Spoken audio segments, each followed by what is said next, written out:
R ou Cabrousse, c'est des valeurs, des croyances de la société.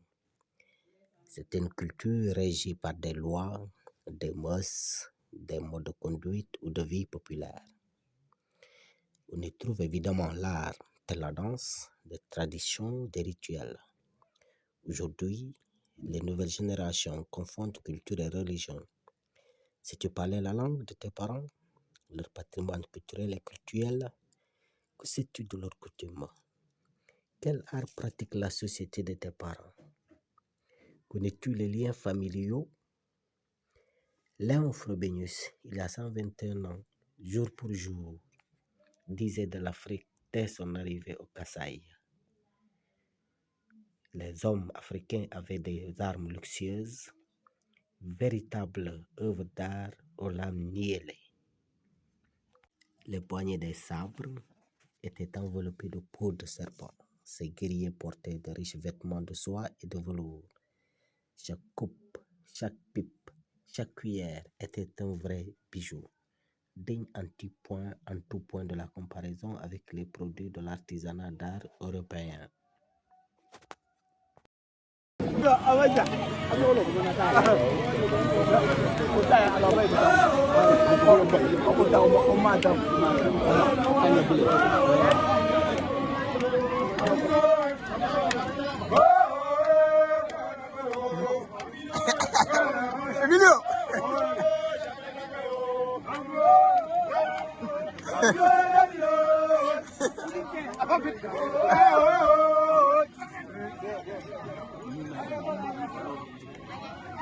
Depuis les plus petits enfants jusqu'aux vieillards, tous étaient pleins de grâce et de dignité, et cela aussi chez les princes que dans les couches les plus humbles de la société.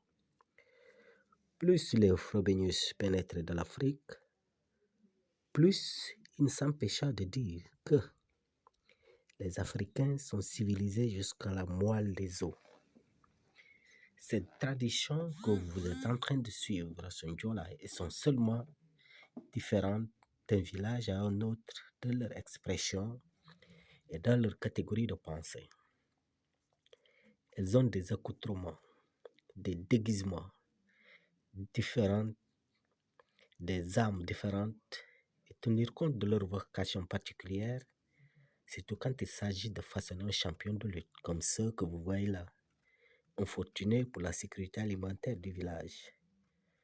Tout cela n'implique aucun jugement de valeur.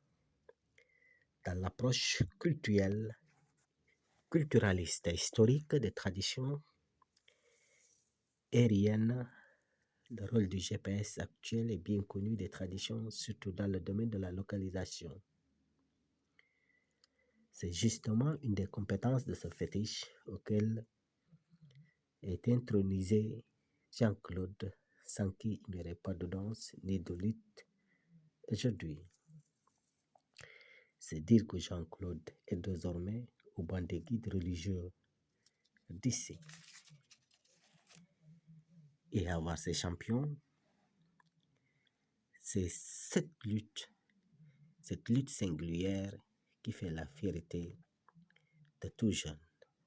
C'est ce qui fait la fierté de tout un village.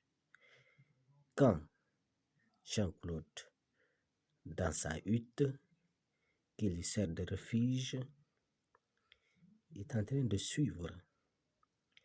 Et quand il suit, c'est aussi l'ambassadeur de tous ceux qui sont là, tous ceux qui sont invités à cette cérémonie.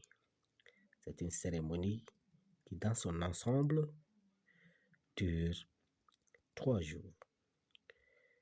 2 jours pour les jeunes garçons et le dernier jour, ça sera un jour pour les jeunes filles qui vont se rivaliser d'ardeur, de force et d'agilité.